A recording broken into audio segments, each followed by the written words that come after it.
Se pretende apoiar nosso canal e ajudar na geração contínua de conteúdo para você, é fácil. Basta visitar o link da lojinha na descrição sempre que precisar comprar algum produto. Com esse gesto simples, você estará oferecendo um apoio valioso.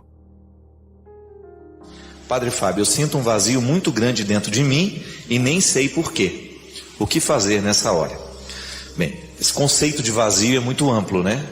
O que pode ser um vazio? Se é vazio é porque não é nada, né? Está vazio porque não tem nada. Então está faltando preencher. A gente tem que preencher o vazio. Muitas vezes existem alguns tempos na nossa vida em que o vazio acentua. A velhice pode ser um lugar, uma época para isso acontecer. Então de repente a pessoa ficou aposentada, ela deixou de trabalhar, ficou aquele vazio.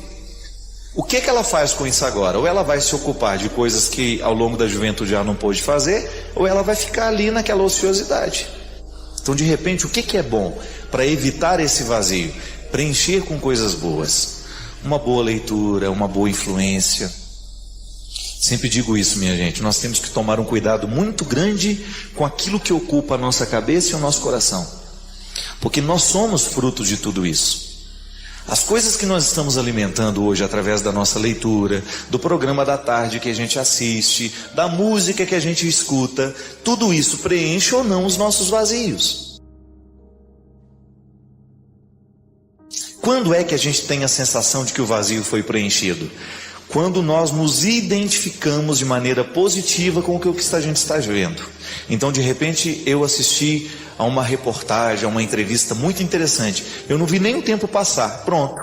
Eu preenchi o vazio daquela hora que eu iria passar em angústia.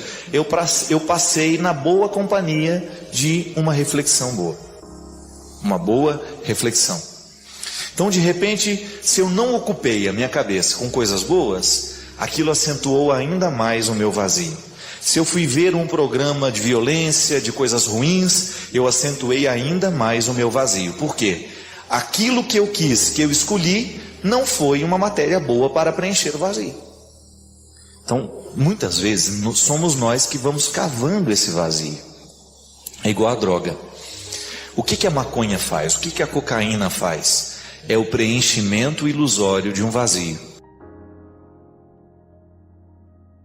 O viciado, ele não quer outra coisa senão preencher o vazio que ele sente dentro dele. Então ele fuma uma maconha, um cigarro de maconha, ele cheira cocaína, ele toma um comprimido de LSD, porque ele quer preencher de ilusão aquele momento. Então ele cria aquele torpor, né? Aquela situação de êxtase. Mas aquilo passa e aquilo tem um efeito rebote, né? Como eles dizem na medicina, que piora o efeito depois. Ameniza por um tempo, mas depois volta pior ainda. Por isso que o vício, ele é um círculo de alta destruição, porque quanto mais a pessoa usa, mais ela quer usar. Porque quanto mais ela vai se tornando dependente da cocaína, maior é o vazio que vai ficando dentro dela. É como se você fosse fazendo um buraco que você nunca acha o fundo, então você nunca termina de cavar. As nossas escolhas na vida, elas preenchem ou não a nossa experiência humana. E esse é o grande desafio, minha gente. O que hoje eu estou trazendo para preencher os vazios da minha vida? É uma matéria boa? É sólido isso que eu estou escolhendo? Isso é sustentável? Durante quanto tempo isso vai me sustentar ao longo da vida? Precisamos saber. É uma pergunta honesta que nós precisamos fazer. Como outro dia, encontrei um casal que estava sofrendo muito no namoro. E eu perguntei, olha, o que vocês estão escolhendo para que esse namoro seja tão insuportável? O namoro fica insuportável a partir das permissões e das escolhas que o casal faz, não é verdade? Ou nós vamos acreditar em azar? Não, eu não acredito em azar. Eu acredito em construção, em escolha, naquilo que a gente permite vir, naquilo que a gente joga fora, naquilo que a gente traz. Então as nossas relações, elas vão nos preencher à medida que a gente faz escolhas certas. E outra coisa também, gente, que falta muito em nós, é a dimensão da vida espiritual. Se nós não rezarmos, se nós não tivermos uma vida espiritual, e olha, vamos abranger esse termo, Vida espiritual não é só essa coisa que nós achamos que é entrar dentro da igreja, participar e ir embora. Não. Vida espiritual é um conjunto de escolhas que nós vamos fazendo a partir da religião que nós professamos. Então nós aqui que somos católicos, você que é evangélico, você que é budista, você que é espírita, não sei qual é a sua religião, mas o que eu sei é que você tem uma espiritualidade que lhe acompanha. O contexto dessa espiritualidade é que nos preenche ou não. É por isso que existem tantas pessoas que estão insatisfeitas com a sua religião. A religião não virou espiritualidade. Ela é apenas o cumprimento de um rito, de uma obrigação. Eu vou lá, participo da missa, mas a missa não virou espiritualidade em mim. Então o vazio, a religião pode preencher o vazio humano, desde que ela se transforme em espiritualidade. Que é viver justamente as dimensões da vida do Espírito. São Paulo falava de maneira tão bonita isso, né? Ele fazia uma distinção que é até perigosa. As coisas da carne e as coisas do Espírito. Nós sabemos muito bem o que é isso. Mas sabemos na teoria. Mas muitas vezes na prática nós não sabemos viver porque a gente se perde. As coisas do Espírito são aquelas que nos enobrecem, que nos jogam para cima. São as palavras boas que nós lemos através das leituras que nós fazemos, através de uma palavra de Deus, do Evangelho, através de um salmo, através de um canto de liturgia, através de uma música de mensagem. Nós elevamos o nosso espírito toda vez que uma palavra bendita toma conta de nós. Essas são as coisas do Espírito. E a religião trabalha o tempo todo propondo coisas do Espírito.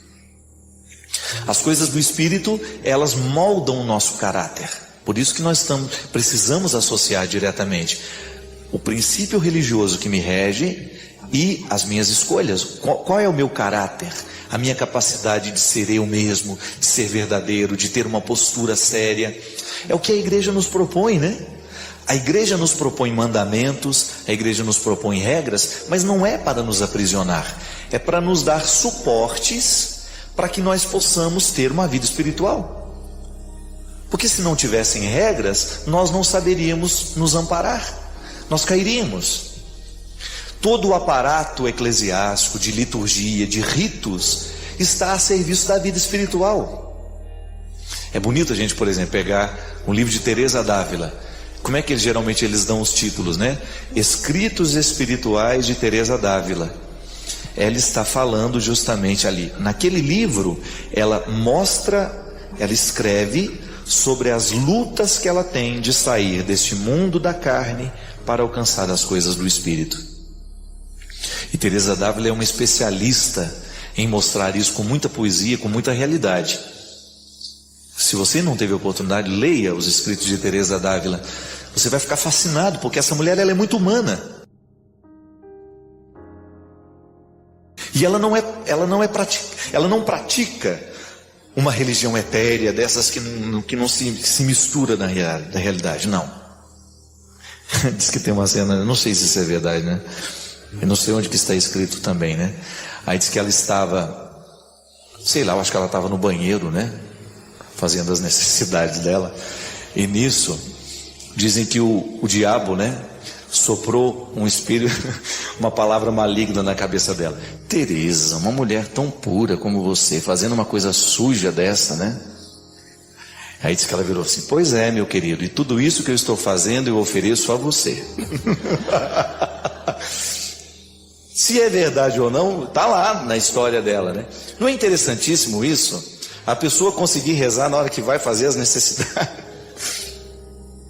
Isso é rezar a vida, né? O Padre Léo era um especialista nisso, né? Em rezar a vida. E o Léo falava muito dessa religião que preenche o vazio do coração. Preencher o vazio do coração através de uma religião tem que ser uma religião como essa, de Teresa d'Ávila, de Padre Léo, de Monsenhor Jonas Abib, que faz da realidade concreta o lugar da oração. É igual aquela mulher que chega, né? Antes de sair de casa, ela bate no marido, no papagaio, nos meninos, no balai de manga e fala: eu preciso ir para a missa, e bate em todo mundo. Pelo amor de Deus, a missa tem que começar antes, né? É não bater em ninguém para ir. Que às vezes a pessoa, para ela ter uma prática religiosa, ela fica agressiva. Ou quando ela volta da missa, ela volta batendo em todo mundo porque ninguém foi na missa com ela. Bando de safados, vocês estão todos no inferno. Aí a missa não virou espiritualidade, né? Ela tem que chegar feliz. Não, gente, a missa foi tão boa, eu estou tão em paz, né? Não, agora já volta com aquela cara brava para a gente perceber que ela não gostou da gente não ter ido. Não virou espiritualidade, não preencheu o vazio. Quando nós fazemos dessa nossa experiência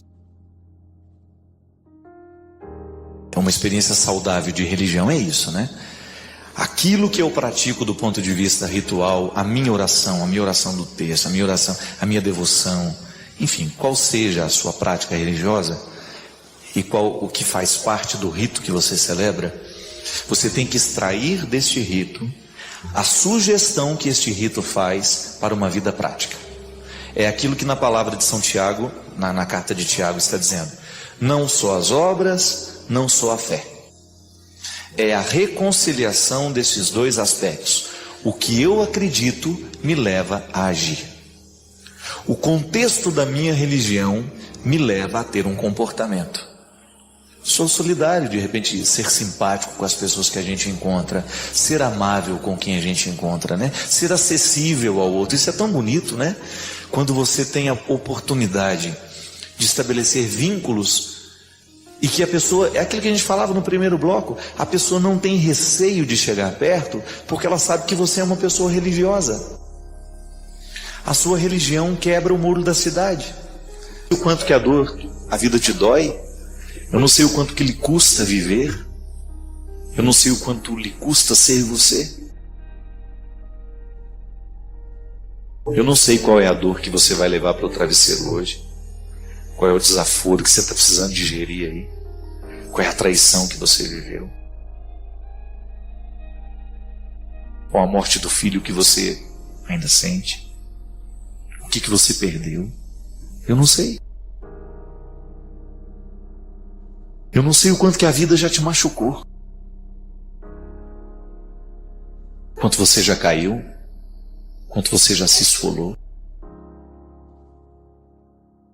O quanto que você já foi prejudicado. O quanto que você já foi crucificado. O quanto você viu o seu sonho desmoronar. Quantos você já viu morrer. Quantos você viu partir. Eu não sei o que é que você guarda. Mas uma coisa é certa. Somos muito parecidos. Também eu coleciono uma série de fracassos. E todas as pessoas que eu encontrei pela minha vida, sobretudo as mais interessantes, colecionam fracassos. Só que não prestam atenção neles. Tem sempre um olhar voltado para o alto, que é a sabedoria que São Paulo nos pede. Volte o olhar para o alto. Oscar Wilde, um escritor inglês, muito pessimista com a vida. Muito pessimista. Mas também escreveu uma literatura extremamente aguçada, bem feita. Claro, com uma visão bastante pessimista do humano. Ele disse: estamos todos na lama. Não me lembro muito bem a frase. Estamos todos na lama. É a condição pessimista que ele tem da humanidade. A concepção pessimista da miséria humana. Mas ele completa, dando um espaço para a esperança. Estamos todos na lama, mas alguns resolveram olhar para as estrelas. Eu quero pertencer a esse grupo. Porque eu tenho a lama da miséria humana. Mas eu não quero deixar de olhar para as estrelas. Sabe? Ter esse olhar que mira o alto. Porque se a gente for prestar atenção, minha gente, naquilo que não está dando certo, se nós formos colocar atenção demais naquilo que está danificado, a gente corre o risco de nunca mais se recuperar. Ninguém prometeu que seria diferente. Quem disse que seria um mar de rosas? Quem disse que seria fácil? Chegar à glória da ressurreição requer passar pelo Calvário. Foi com Jesus e vai ser com todos nós. Não estamos aqui propondo um masoquismo, vamos correr atrás do sofrimento, não precisa não, ele vem. Ser gente já é condição sine qua non para que o sofrimento aconteça. Então não vai precisar correr atrás dele não. Agora, na hora que ele chegar, receba-o do jeito certo. Não permita que o seu sofrimento se transforme em amargura. A amargura nos mata aos poucos, provoca até câncer em nós. Agora, faça do seu sofrimento um degrau para que você possa chegar nesse sepulcro vazio, que é o lugar de todos nós. É tão bonito o significado do sepulcro, né? É lugar dos mortos, mas já está vazio. A conexão humana continua. A conexão com a miséria continua, mas já está vazio. Significa que quando eu olho para aquele sepulcro, eu descubro que as minhas misérias foram ali sepultadas e estão ressuscitadas agora, transformadas, glorificadas naquele que morreu por mim. E que a minha pertença a Jesus me faz com que as minhas misérias morram nele, para que eu tenha condições de viver ressuscitado. Porque essa é a nossa proposta, minha gente.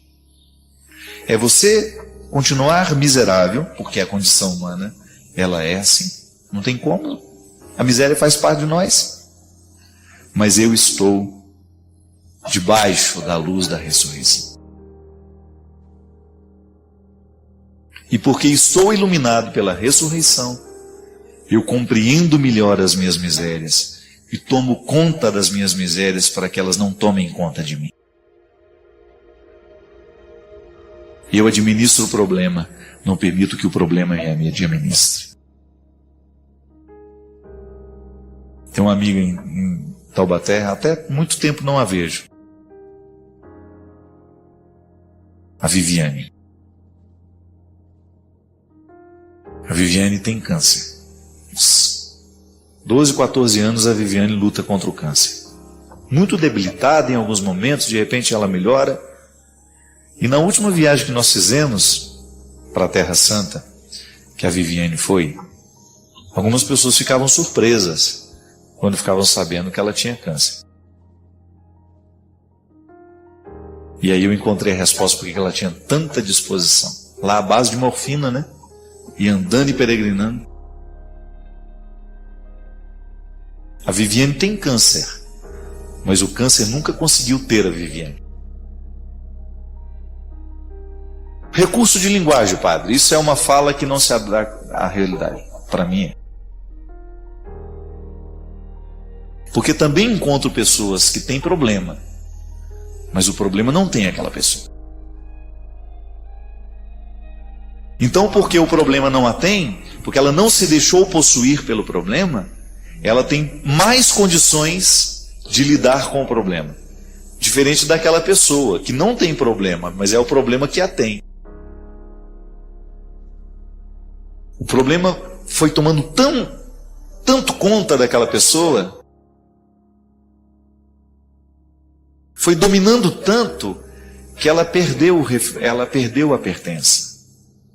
É aquela pessoa que já está desanimada demais, que só fala dos problemas que tem, que já perdeu a esperança. Sabe, minha gente? A nossa luta, ela é diária. Mas ontem o que eu refleti era justamente isso. Quando eu fiz questão de celebrar a missa às 11h15, na hora que eu nasci. 11h15 da manhã. Já nasci perto do almoço. Pronto para o almoço,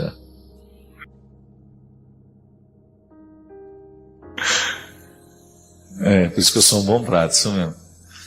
Nasci na hora do almoço, nasci com fome.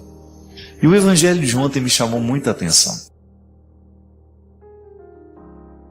Porque, não sei se você participou da liturgia de ontem, é aquele evangelho em que Judas come o pão, molha no vinho, come, e logo em seguida ele traz Jesus. E eu fiz uma reflexão muito simples, ela nem é exegética, porque nunca ouvi um exegeta falar sobre isso. Durante o banquete, enquanto todos estavam com fome, Judas ainda era fiel. Na hora que matou a fome, que ele estava saciado, ele se encorajou para a traição. Mas sabe o que eu pedi a Deus ontem? Que eu fosse alguém que tivesse sempre fome. Que eu nunca me sentisse saciado. Porque se eu me sentir saciado, eu corro o risco de trair o que há de mais sagrado. Quero continuar com fome. Nem a faca, nem queijo. Eu quero é fome. Eu quero é continuar com a minha alma desejosa. Eu quero é continuar sedento de vida. Não quero me sentir satisfeito.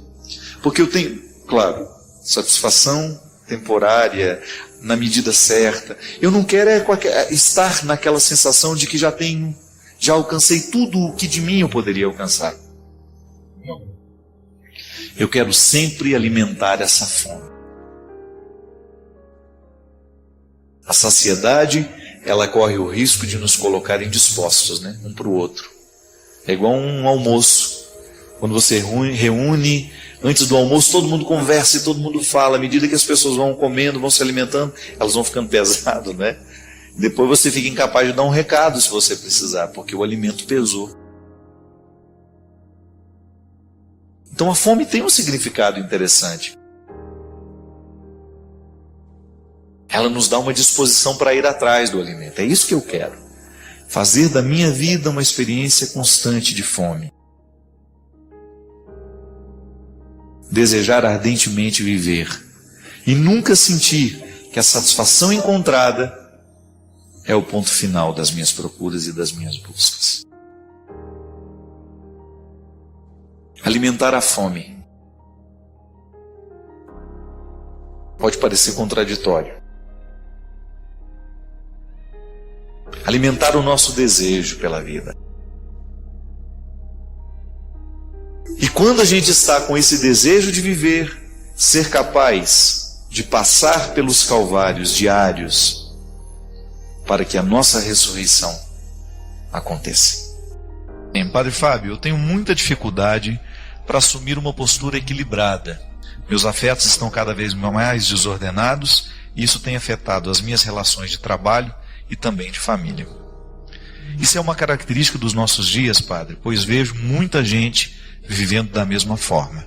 Uma amiga sugeriu que eu seria bipolar, mas eu não acredito nisso. Não me sinto bipolar. O que sinto é realmente uma falta de equilíbrio nos meus afetos. Marta, realmente o equilíbrio é sempre o caminho mais difícil, né?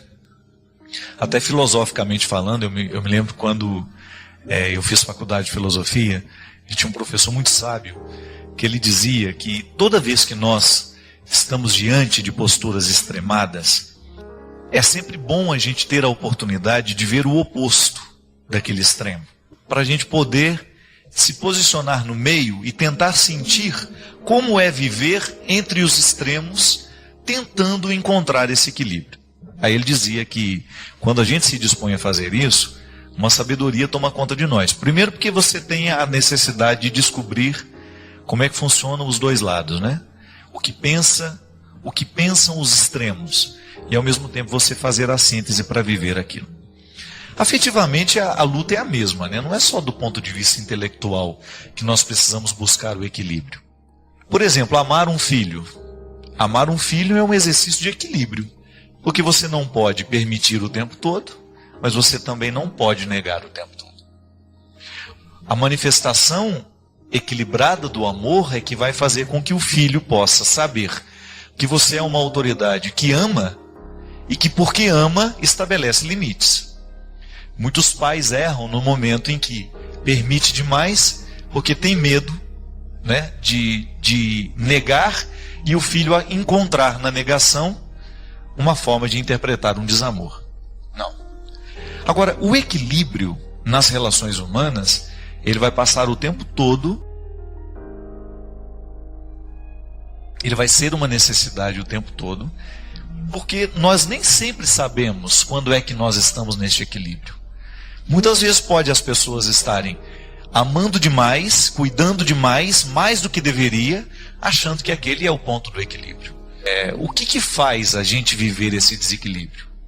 São muitos os motivos nos dias de hoje. E um fator que tem sido muito determinante é o estresse, nascido da própria exigência. Nós somos muito exigidos.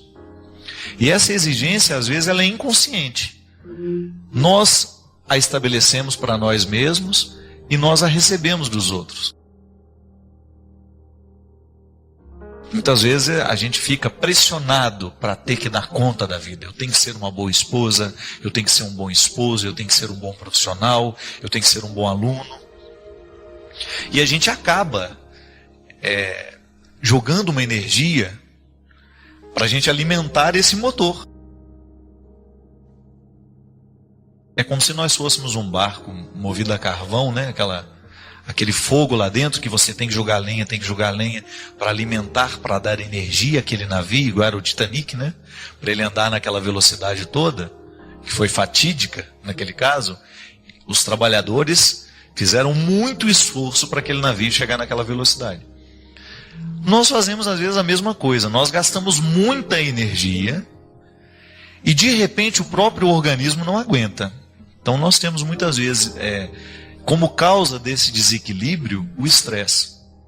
Eu me lembro que uma vez nós falávamos aqui no quanto que a irritabilidade hoje é um fator muito sério, né? Existe até esqueci o nome técnico disso, a explosão, né? Que muitas vezes a pessoa no trânsito fechou o sinal e não passou, ou foi lento, a pessoa se irrita tanto que ela é capaz de, se ela tiver uma arma, matar. Esses desequilíbrios, como você disse, nascem de estilos de vida.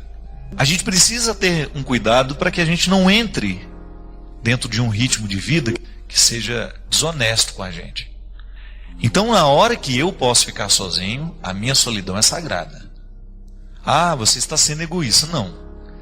Eu estou dando o alimento que a minha alma precisa, para que depois, na hora em que eu sair, que eu ir a campo, que eu ir para o meu trabalho, eu tenha a possibilidade de estar reenergizado para eu viver esse equilíbrio na relação com as pessoas. Porque eu também tenho vontade de meter a mão na cara de muita gente. Eu também tenho, você não tem não, Renato? De vez em quando você não tem vontade de furar o pneu do carro do outro, de dar um tiro na pessoa... Pegar um pedaço de pau e sair batendo em todo mundo, não é? Todo mundo sente isso, não é nenhuma vergonha a gente admitir isso. Porque às vezes a gente tem vergonha de admitir. Nossa, padre, é verdade, se eu pudesse eu dava uns tapas em muita gente de vez em quando. Mas eu estou assumindo aqui a minha crueza como pessoa. Mas eu não tenho o direito de fazer isso. Eu não tenho o direito de tratar mal quem de mim se aproxima. E se trato, é porque estou no meu desequilíbrio já. É porque eu dei além do que eu deveria. É porque eu não fiz o reequilíbrio, eu não dei ao meu coração, ao meu corpo, o descanso necessário. Igual você sai, né, às vezes 6 horas da manhã do seu quarto no hotel, você encontra o padre, posso tirar uma foto com você? Às 6 horas da manhã. Um horário ótimo para tirar foto. Aí você não dormiu direito. A primeira reação, minha filha, deixa isso para outro horário, né? Não estamos nem em condições, né, com essa cara de...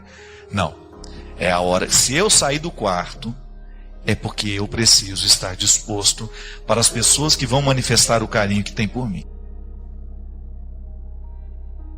Eu não posso tratar, e eu não estou falando só de mim não, estou falando de você também. Eu acho que é o que está faltando para a gente. Às vezes eu vejo pessoas vivendo um processo exaustivo de trabalho, sem dar o equilíbrio do descanso. Quando nós não fazemos este equilíbrio, a gente acaba provocando Porque aí é um desequilíbrio físico. O corpo está cansado, não dormiu o tanto que deveria ter dormido, e você depois não consegue ser, do ponto de vista afetivo, equilibrado. Feliz demais, triste demais, próximo demais, distante demais. Tudo isso aqui pode ser sinônimo, pode ser resultado de um corpo que está cansado. Minha gente, você já me escutou falar muitas vezes aqui, da necessidade de nós termos uma atividade física. Ah, padre, mas eu não tenho tempo. Precisamos arrumar uma forma, ainda que seja uns 10, 15, 20 minutos, de ter um momento pessoal. A reflexão ajuda muito a gente. A oração, engraçado, né? O que os indianos, os orientais, o yoga, o que é o yoga para os orientais? É o momento da voltar o equilíbrio da energia. A oração na vida cristã é a mesma coisa. Você não pode fazer da sua oração um momento de cansaço, né? Para aumentar o cansaço. Embora às vezes a gente vai na missa, a gente sai cansado. Mas não deveria ser assim. O meu momento de oração, ele tem que ser para me dar este equilíbrio. Por isso que eu gosto de, quanto mais silencioso o ambiente, se você puder na sua casa, antes de você dormir, fazer a sua reflexão num espaço que seja silencioso. Muito embora a vida esteja cada vez mais ruidosa, né? Eu fico impressionado de ver, as cidades não dormem, gente. Tenha a oportunidade, Marta, de chegar na sua casa. Primeiro, faça uma análise do seu estilo de vida. Será que você está se dando este espaço de solidão tão necessário? Será que você está buscando este equilíbrio entre trabalho e lazer? Não precisa ser luxuoso não, viu, minha gente? Eu tenho chegado cada vez mais à conclusão que o maior luxo que nós podemos experimentar nessa vida é, às vezes, o direito de você ficar sozinho. Não tem nada mais luxuoso do que isso, né? De você poder se recolher num lugar sem que os outros fiquem gritando, te pedindo, te implorando. Você ser respeitado, isso é luxuoso demais. O outro respeitar o seu espaço. Você ter o direito de viver o seu cultivo pessoal. Isso é muito luxuoso. Porque às vezes você encontra pessoas que têm muito dinheiro, têm muita posse, têm lugares maravilhosos por onde ela possa ir e viver e descansar, mas ela já não tem mais nem esse direito.